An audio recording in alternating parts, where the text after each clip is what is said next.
Dan saya ingin menjadikan Cirebon wilayah yang damai, rakyatnya makmur, dan juga senantiasa diberkahi Allah Subhanahu wa Ta'ala. Segera pergi ke Cirebon bersama Pakis, sampaikan kalau saya tidak setuju keputusan itu. Baiklah, ketidaksetujuan Gusti Prabu akan saya sampaikan pada Syarif Hidayatullah.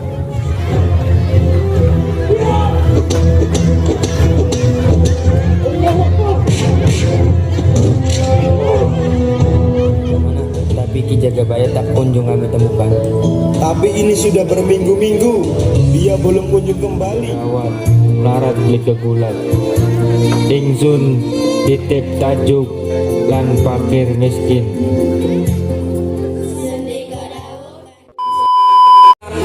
Penampilan drama antara Sunan Hunjati dengan Prabu Siliwangi. Mari kita saksikan bersama. Kami, santriwan dan santriwati dan jamaah Masjid Miftahul Jannah akan menampilkan drama yang tidak kalah menarik dengan film Tina di bioskop dan sinetron di TV. Drama kali ini akan menceritakan tentang sejarah Cirebon dan Pajajaran. Drama ini diperankan oleh jamaah santriwan, santriwati, dan remaja Masjid Miftahul Jannah dan didukung penuh oleh warga Blok Kayan, Telar, Besus, dan Bawang. Bagaimanakah ceritanya? Mari kita saksikan. Dulu, sekitar 5 abad yang lalu, Cirebon adalah bagian dari wilayah Kerajaan Pajajaran. Syarif Hidayatullah adalah putra dari adiknya Rara Santang yang menikah dengan Syarif Abdullah Makatul Mukarramah. Kedatangan Syarif Hidayatullah di Cirebon disambut baik oleh waknya Pangeran Cakrabuana. Bahkan Syarif Hidayatullah dinikahkan dengan putrinya Nyimas Pakumati dan diangkatnya menjadi sultan di Cirebon dengan mendapat persetujuan kakeknya Prabu Siliwangi. Penobatan kesultanan pun dilakukan oleh Jagabaya sebagai utusan dari Pajajaran. Mari kita saksikan bersama. Atas nama Prabu Siliwangi yang bertahta di Pajajaran, dengan ini saya mengangkat Ananda sangku jabatan Tumenggung Anom Bupangwati. Pengangkatan ini didasari pertimbangan bahwa Cirebon yang telah berkembang pesat merupakan benar wilayah timur Pajajaran sudah selayaknya mempunyai seorang tumenggung untuk tugas pertahanan. Silahkan sudah.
Terima kasih atas pengangkatan ini.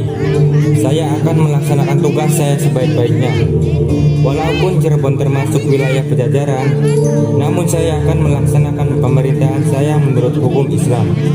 Mohon hal ini sampaikan kepada Eyang Prabu Siliwangi. Segala permohonan Ananda akan saya sampaikan pada Eyang Prabu. Pramanda sangat setuju dengan pendapat Ananda bahwa tidaklah adil apabila rakyat yang sedang berjuang membangun daerah dan kemakmuran rakyatnya harus membayar upeti pada Pajajaran. Pramanda Cakrabuana, saya rasa syarat upeti ke Pajajaran tidaklah berat. Ananda Jagabaya, betapa kecilnya harta itu, tapi bagi kami sangat berarti.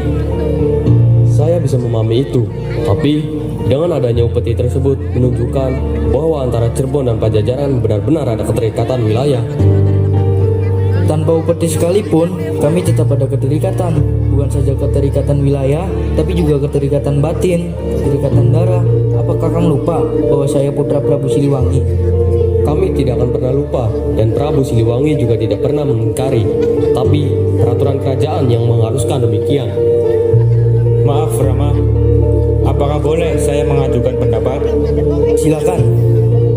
Kakang Jagabaya, kepemimpinan saya di Cirebon sekarang ini ingin menerapkan aturan sesuai dengan syariat Islam, yakni mewajibkan membayar zakat bagi mereka yang mampu, dan hasil pengambilan zakat yang tidak seberapa itu akan saya manfaatkan untuk kemakmuran dan membantu penderitaan anak yatim dan fakir miskin. Jadi tolong Kakang, sampaikan kepada Eyang Prabu Siliwangi, kami tidak lagi mampu membayar upeti ke Pajajaran. Tapi Ananda, sebagai penguasa, kan bisa memungut upeti tambahan pada warga. Tentu saya bisa, tapi Islam tidak mengajarkan kewenang-wenangan penguasa terhadap rakyatnya. Ananda jangan terlalu tunduk terhadap para kaula. Nanti mereka akan lebih berani dan lunturlah kewibawaan Ananda sebagai penguasa. Kakang Jagabaya, manusia pada hakikatnya sama di hadapan Allah Subhanahu wa Ta'ala. Jadi begitu. Ya sudah, sekarang saya akan kembali pergi ke Pajajaran dan menyampaikan amanah Ananda kepada Eyang Prabu Siliwangi. Silakan Kakang, hati-hati di perjalanan. Para hadirin yang bersedia, nama perbincangan Syarif Hidayatullah, Cakrabuana dan Jagabaya kini menuai keputusan bahwa Cirebon tetap menerapkan hukum Islam, dan Ki Jagabaya kembali bergegas menuju Pajajaran. Saat-saat seperti itu, Nyimas Pakawati pun ikut serta membicarakan keputusan itu dengan suaminya Syarif Hidayatullah. Terlihat keduanya berbincang-bincang di sekitar taman keraton. Apa yang mereka perbincangkan? Mari kita saksikan. Kakang Syarif. Iya istriku Nyimas Pakawati. Apa Kakang sudah mempertimbangkan matang-matang semua keputusan Kakang? Jauh-jauh sebelumnya sudah saya pertimbangkan matang-matang, Nyimas. Kalau boleh saya tanya, kenapa Kakang membuat keputusan itu? Karena saya ingin menjalankan amanah ibu saya untuk menyebarkan Islam di tanah leluhur kelahirannya Cirebon, dan saya ingin menjadikan Cirebon wilayah yang damai, rakyatnya makmur, dan juga senantiasa diberkahi Allah Subhanahu wa Ta'ala. Kenapa Nyimas bertanya seperti itu? Tidak apa-apa Kakang. Saya hanya khawatir kalau saja Eyang Prabu tidak setuju atau bertolak belakang dengan keputusan itu. Nyimas tidak usah takut dengan Eyang Prabu, tapi takutlah pada Allah. Jika Eyang Prabu setuju, ya Alhamdulillah. Jika tidak, semua serahkan pada Allah. Biar Allah yang mengatur semuanya, dan saya siap dengan segala resikonya. Lagi pula, hidup ini sesaat, justru akhiratlah yang kekal. Jadi sekali lagi Nyimas, tak usah takut dengan Eyang Prabu. Iya Kakang. Yang budiman. Keputusan Syarif Hidayatullah sudah bulat dan tidak bisa diganggu-gugat. Untuk tetap menerapkan hukum Islam, di luar sana masyarakat sangat setuju atas keputusan itu. Bahkan tambah semangat memberi upeti pada Kesultanan Cirebon. Tak terkecuali di desa-desa telah menjadi bahan obrolan saat ini. Bagaimanakah kisah selanjutnya? Mari kita saksikan. Setelah Cirebon dipimpin oleh Syarif Hidayatullah, masyarakat menjadi makmur. Sunan benar-benar memperhatikan kita sebagai masyarakat kecil ya Bu. Iya benar, baru kali ini seorang raja membagikan upeti untuk rakyat kecil, bukan untuk memperkaya diri dan berpesta-pesta. Memang betul, kebijakan Sunan memang luar biasa. Soalnya yang diminta upeti hanya untuk orang-orang yang mampu. Orang miskin seperti kita tidak diminta, malah dapat bagian dari hasil upeti itu. Bu, ada yang mau main, sekalian minta jajan dong. Mau main kemana nak? Ini sudah mau maghrib. Mau main sama temen lah Bu. Jangan main waktu maghrib ya nak, takut nanti ada sandakala dan wewe gombel. Ya, ibu nggak jelas, minta kayaknya dijelasin. Ya udahlah, ada yang mau main. Sini nak, ya udah nih buat jajan, tapi jangan lama-lama ya. Ini sudah mau maghrib. Iya bu, makasih. Kebiasaan anak-anak di sana mengambil hari tanpa terlihat di saat kebiasaan. Sekumpulan anak-anak sedang bermain geletakan, latihan, engklekan dan daman, kucing-kucingan dan petak umpet. Bagaimana situasinya? Mari kita saksikan.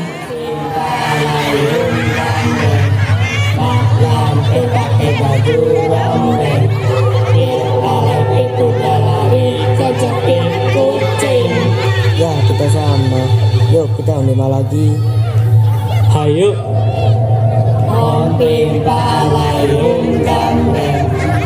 Yes, Samir jadi kucing. 5, 4, 3, 2, 1. Aduh, teman-teman pada ngumpet kemana ya? Harul, Surya, Harul, Surya.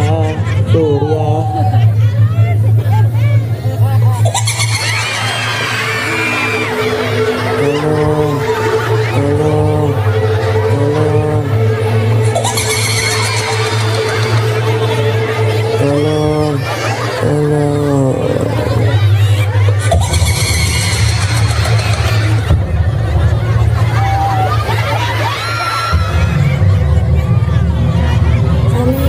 Samir. Aduh, Samir kemana ya? Jangan-jangan dia pulang ke rumah. Wah, iya juga, kayaknya dia pulang ke rumah. Yuk, kita ke rumahnya saja. Ayo. Hadirin yang budiman, setelah Harul dan Surya mencari Samir tidak ketemu, mereka kira sudah kembali pulang ke rumah. Keduanya bergegas ke rumah Samir dan menanyakan pada ibunya yang kala itu ada di rumah. Apakah yang terjadi ketika di rumah juga Samir tidak ada? Mari kita saksikan. Bu, apa Samir udah pulang? Belum, bukannya tadi main sama kalian. Iya, tadi sama kita. Tapi pada saat bermain petak umpet, dia menghilang. Aduh, terus kemana anak itu? Ada apa ini? Ada apa, Bu? Ini Kak Tejo, anak saya hilang waktu bermain petak umpet bersama teman-temannya. Sudah dicari belum? Sudah Pak Tejo, tapi tidak ketemu. Dikira pulang. Ini kata ibunya belum pulang. Di rumahnya tidak ada Pak Tejo. Waduh, jangan-jangan dibawa gombel. Udah Bu, nggak usah panik. Nanti saya bersama warga mencari anak Ibu. Yang masih setia. Atas kejadian itu, kepala duku gerak cepat mengumpulkan warga. Bersama-sama mencari anak itu dengan membawa pertoma dan dibunyikan suara musik alami seperti alat-alat dapur dan lain-lain. Apakah pencarian kepala duku dengan warga membuahkan hasil atau justru sebaliknya? Mari kita saksikan kelanjutan drama ini.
Sunan, kami baru saja mencari anak ini.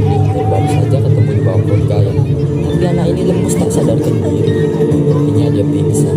Apa Sunan bisa memulihkan kembali anak ini? Insya Allah.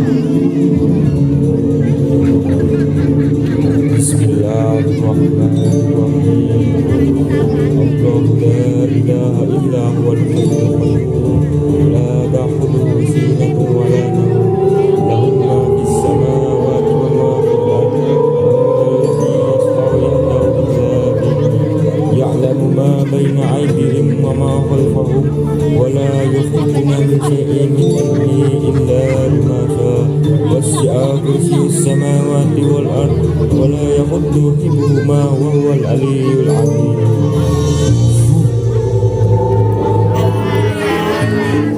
Samir. Cirebon memang dari dulu terkenal mistik. Seringkali anak-anak dibawa wewe. Tapi saya yakin makhluk halus seperti wewe gombel, gundurwo, sundel bolong, pocong, dan suster ngesot akan pergi jika setiap wilayah di Cirebon didirikan tajuk-tajuk dan setiap 5 waktu berkumandang suara azan. Terlebih waktu maghrib, jangan biarkan anak bermain di luar. Lebih baik mereka mengaji di tajuk biar mereka aman dari wewe gombel. Baiklah Sunan, amanah Sunan akan kami laksanakan. Terima kasih Sunan. Dan Budiman. Setelah kejadian itu, para warga kembali ke rumahnya masing-masing dan Sunan kembali ke keratonnya. Sementara Ki Jagabaya yang sudah menempuh perjalanan jauh telah sampai di kerajaan Pajajaran untuk menyampaikan amanah yang dipesankan Sunan kepada Eyang Prabu Siliwangi. Sesampainya ia berada di Pajajaran, apakah pesan Sunan yang disampaikan Jagabaya pada Prabu Siliwangi diterima atau malah sebaliknya? Mari kita saksikan. Selamat datang Jagabaya. Ada berita apa dari Cirebon? Mohon izin Gusti Prabu, setelah beberapa hari saya di Cirebon, saya ikut berunding dengan Kakang Cakrabuana dan Syarif Hidayatullah. Hasil dari undian itu, Syarif Hidayatullah dalam kepemimpinannya, dia di Cirebon telah menerapkan aturan hukum Islam dengan mengganti upeti menjadi zakat, dan hasil zakat tersebut diserahkan pada anak yatim dan fakir miskin. Lalu bagaimana dengan upeti untuk Pajajaran? Mohon izin Gusti Prabu, justru itu yang menjadi persoalan berat. Karena dengan aturan itu, Cirebon sudah tidak lagi menyerahkan upeti pada Pajajaran. Apa? Cirebon sudah tidak lagi menyerahkan upeti pada Pajajaran? Lancang sekali Syarif Hidayatullah itu. Tidak bisa. Pokoknya Cirebon tetap harus membayar upeti para Pajajaran. Maaf Gusti Prabu, itu sudah menjadi keputusan antara Syarif Hidayatullah dan Paman Cakrabuana. Apapun keputusannya, Cirebon tetap harus membayar upeti pada Pajajaran. Kalau tidak, saya tidak segan-segan bertindak, walaupun itu pada anak dan cucu sendiri. Segera pergi ke Cirebon bersama Patih, sampaikan kalau saya tidak setuju keputusan itu. Baiklah, ketidaksetujuan Gusti Prabu akan saya sampaikan pada Syarif Hidayatullah. Dan Patih, Sendika dawuh Gusti Prabu. kawal Jagabaya ke Cirebon. Jika Syarif Hidayatullah masih tetap membangkang, bawa paksa dia ke Pajajaran. Siap Gusti Prabu, perintah Gusti Prabu saya laksanakan. Hadirin, setelah Jagabaya menyampaikan semua apa yang jadi keputusan Syarif Hidayatullah kepada Gusti Prabu Siliwangi, kini suasana menjadi mencekam. Karena keinginan Prabu Siliwangi bertolak belakang, ia mengutus kembali Jagabaya dan Patih beserta prajuritnya ke Cirebon, berharap Syarif Hidayatullah membatalkan keputusan itu dan tetap menyerahkan upeti pada Pajajaran. Sesampainya di Cirebon, apakah yang terjadi? Mari kita saksikan. Khairum min wadis sulfa. Tangan di atas lebih baik dari tangan di bawah. Sedikit apapun sedekah yang kita berikan, sepertinya berguna bagi orang lain. Kanjeng Sunan, di Nur ada utusan beserta prajurit dari Pajajaran. Persilahkan mereka masuk. Silakan Tuan. Oh, saya kira siapa? Paman Jagabaya, bagaimana dengan pesan saya pada Eyang Prabu? Apa sudah disampaikan? Sudah, Raden. Kalau begitu, bagaimana respon Eyang Prabu? Gusti Prabu menolak keputusan Raden dan Cirebon harus membayar upeti pada Pajajaran. Upeti yang sudah terkumpul telah kami pergunakan untuk kesejahteraan masyarakat Cirebon yang membutuhkan. Jadi, kami pikir tidak perlu lagi membawa upeti tersebut ke Pajajaran karena sudah berada di tangan yang membutuhkan. Jika engkau masih tetap tidak menyerahkan upeti pada Pajajaran, Eyang Prabu memberi perintah pada saya untuk membawamu ke Pajajaran. Maaf Paman, tapi saya harus menolak ajakan Paman. Tapi ini perintah dari Eyangmu, Gusti Prabu Siliwangi, Raden. Walaupun itu perintah engkau, saya tetap tidak bisa Paman. Dia benar-benar membangkang kepada kerajaan Pajajaran.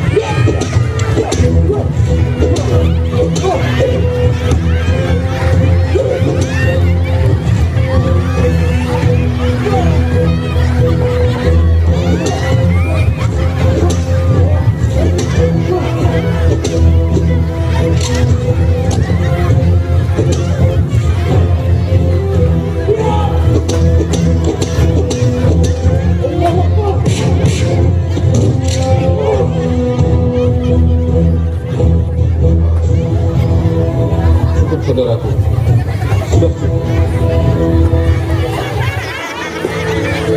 Sudah aku bilang, saya tidak mau ke Pajajaran. Mengapa Paman memaksa? saya hanya menjalankan tugas, Raden. Jangan salahkan kami. Jika suatu saat nanti Eyang Prabu yang langsung menghadapmu, ayo kita kembali ke Pajajaran. Kekalahan Jagabaya dan Pati tidak sampai di situ. Mereka lalu kembali ke Pajajaran. Namun, di tengah-tengah perjalanan ketika melewati suatu pasar, mereka beralih meminta langsung upeti pada warga. Apakah warga bersedia menyerahkan upeti atau malah sebaliknya? Mari kita saksikan.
Sega jamblang bu, sega jamblang enak bu, maknyos.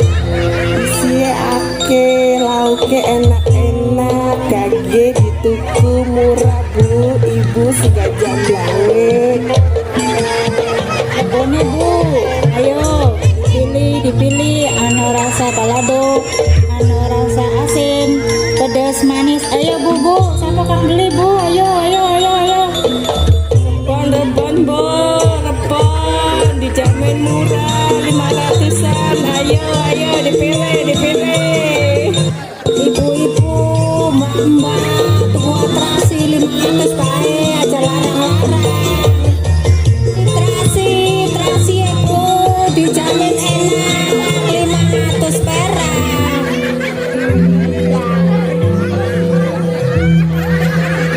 Cepat, serahkan barang-barang kalian. Maaf Tuan Patih, kami tidak bisa lagi menjadi itu. kalian jangan membangkang. Kalian sudah lama tidak menyerahkan upeti pada Pajajaran. Kami sekarang sudah menyetorkan langsung upeti pada Kesultanan Cirebon. Ya itu masalahnya, karena kalian tidak pernah lagi menyerahkan upeti pada Pajajaran dan memilih menyerahkan upeti pada Kesultanan Cirebon. Karena kami tahu dengan menyerahkan upeti pada Kanjeng Sunan, desa kami menjadi makmur. Kurang ajar kalian.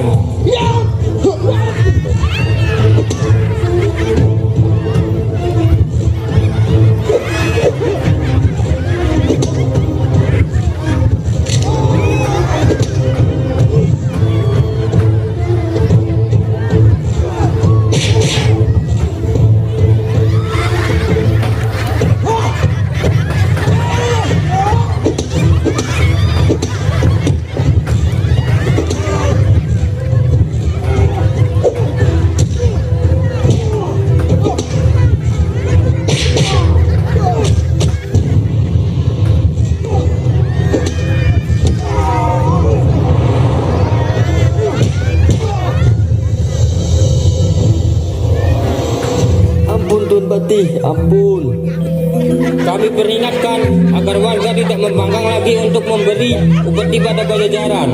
Kalau tidak, akan kami hanguskan kampung ini. Ayo kita bawa semua barang-barang yang ada di sini.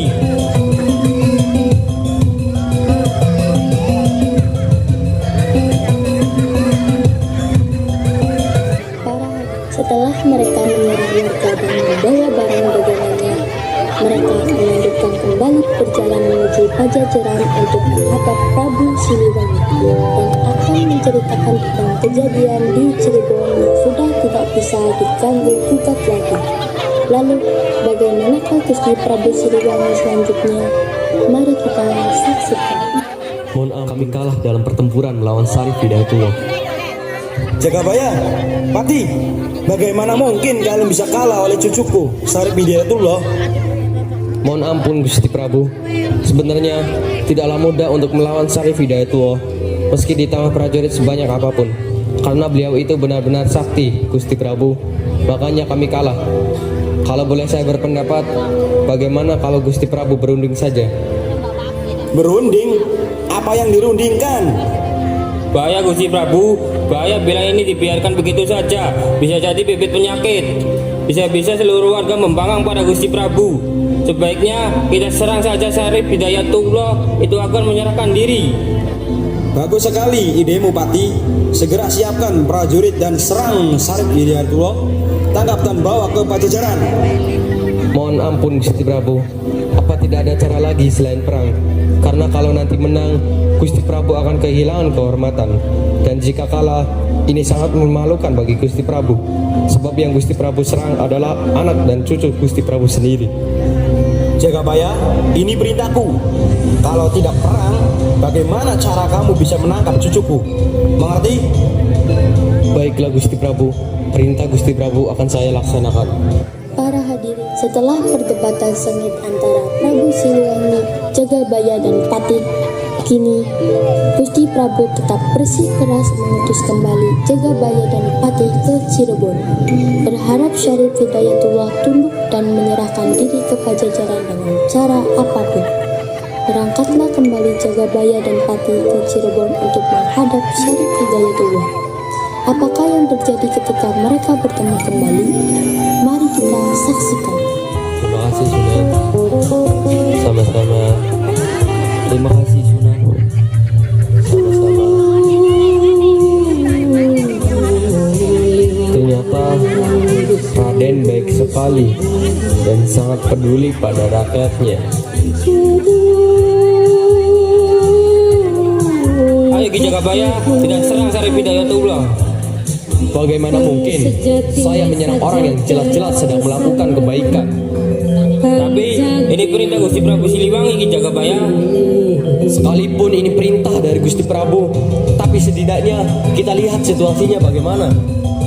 Alah, situasi apa lagi? Ayo prajurit, kita serang. Sarif Hidayatullah, ayo keluar. Ada apa ini, Paman? Tak usah banyak ngomong. Dasar pembangkang, serang!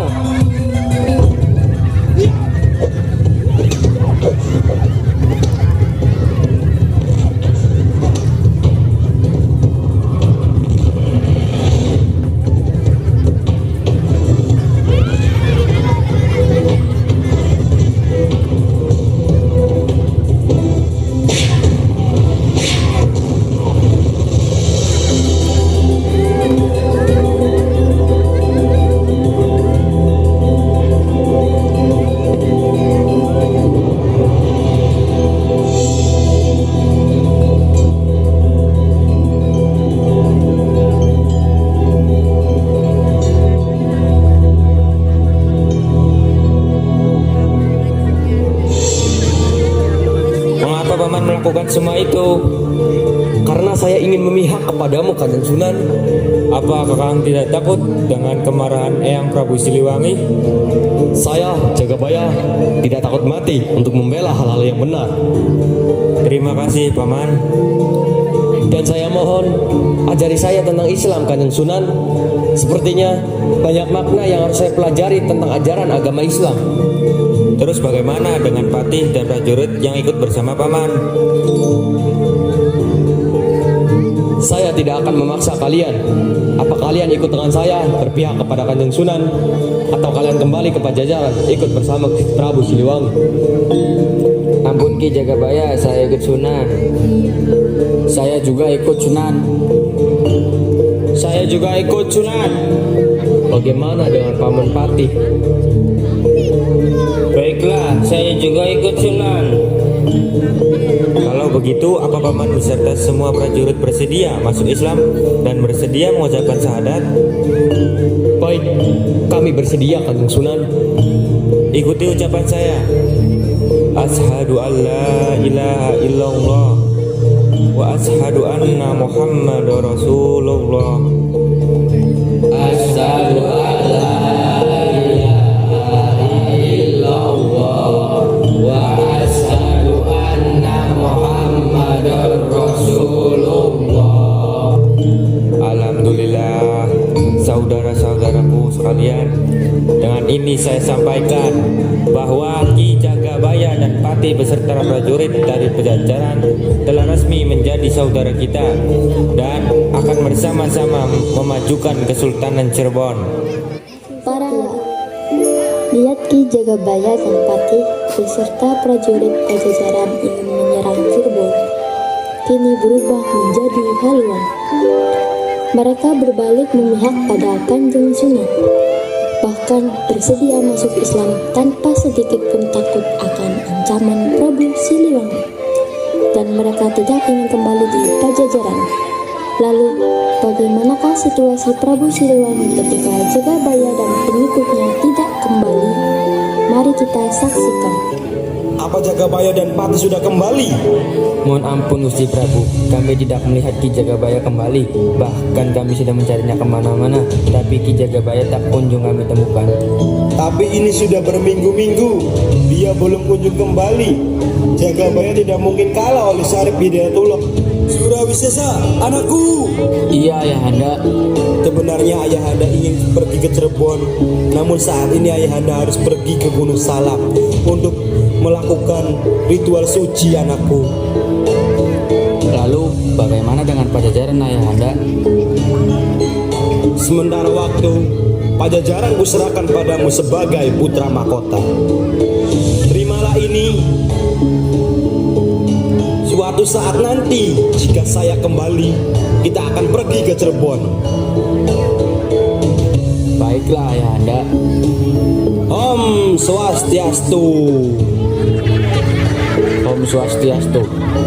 Para hadirin, di saat Pajajaran mulai goncang, Prabu Siliwangi menjalankan tugas suci ke Gunung Salak Bogor, di mana tempat itu adalah salah satu tempat pertapaan yang dilakukan Prabu Siliwangi dan raja-raja terdahulu. Sementara itu, situasi di Cirebon sudah mulai kondusif. Satu persatu warga berdatangan ke keraton untuk memeluk agama Islam. Seketika itu, Sultanan Cirebon Kanjeng Syarif Hidayatullah berwasiat atau berpesan pada pengikutnya yang hadir. wasiat yang beliau sampaikan? Mari kita saksikan. Tuhanmu telah memerintahkan supaya kamu jangan menyembah selain Dia, dan hendaklah kamu berbuat baik pada ibu bapakmu dengan sebaik-baiknya. Jika salah seorang di antara keduanya atau kedua-duanya sampai berumur lanjut dalam pemeliharaanmu, maka sekali-kali janganlah kamu mengatakan kepada keduanya perkataan "ah" atau perkataan kasar, dan janganlah kamu membentak mereka, dan ucapkanlah kepada mereka perkataan mulia atau baik. Dan takutlah engkau hanya pada Allah, dan janganlah engkau takut pada selain Allah. Tolong menolonglah kalian dalam kebaikan dan takwa, dan jangan tolong menolong dalam berbuat dosa. Subih dirawat, melarat beli kegulat. Ingsun titip tajuk lan fakir miskin. Para hadirin yang budiman, pesan Kanjeng Sunan Syarif Hidayatullah, berakhir pula pementasan drama sejarah Cirebon dan Pajajaran. Semoga apa yang telah ditampilkan menambah pengetahuan kita tentang sejarah Cirebon dan menjadi pelajaran yang baik untuk kita semua. Akhirnya dari kami undur diri. Wassalamualaikum warahmatullahi wabarakatuh.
Tepuk tangan untuk tim drama khas Santriwan Santriwati Masjid Miftahul Jannah. Untuk tim drama jangan dulu pergi, kita foto selfie dulu bareng-bareng. Foto bareng-bareng dulu.